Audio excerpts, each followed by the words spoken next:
Optimization by Mark Rubin. I love to imagine, and one of the things I love to imagine is optimizing businesses. Before we dive into the optimization section, let's do a quick review of where we are. So far, I showed you a visual way to understand the business as a system. We broke the business down into 3 functions: money, results, and people. Within those functions, we color code the places where things are good, okay, or bad. And we use a color coding scheme where green is good, yellow is okay, and red is bad.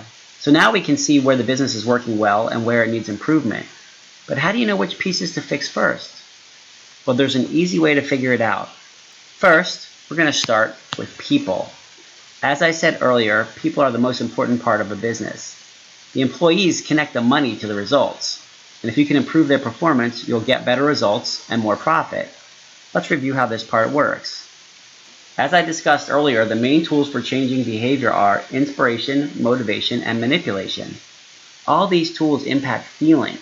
If you can make people feel good, they will generally improve their behavior by producing better results for the same cost. But how do you know which people or departments to improve first? If you have a big business, it might be hard to figure it out. Well, the answer is simple. You just work on the people who are connected to the biggest gears. The biggest gears cost the most amount of money or have the most potential for bringing in money.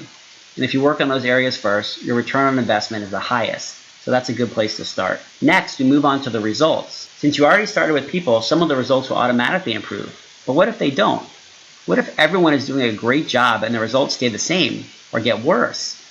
This usually indicates a missing system or process. If there are missing processes, everyone can be doing a great job, but it won't result in better results. To fix this, you should look at the process map for the business and break it down into small pieces to see if you have all the steps covered. It's likely that you'll find that you missed a step, and that's what's causing the problem. Finally, we're going to move over to the money. Business owners are often quick to cut costs to improve profit.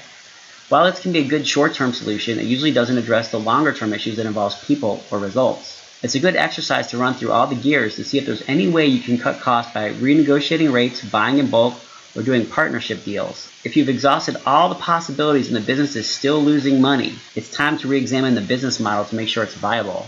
If it isn't viable, it might be time to shut down the business until another model can be found. Sometimes this is the only thing you can do. Optimization never ends. This section described a way to optimize the business based on the color coding and the size of the opportunity for improvement.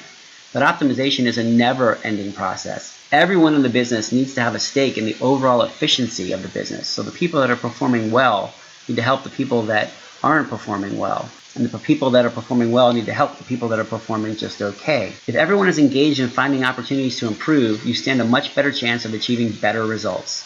Up next, a software solution. Better than paper.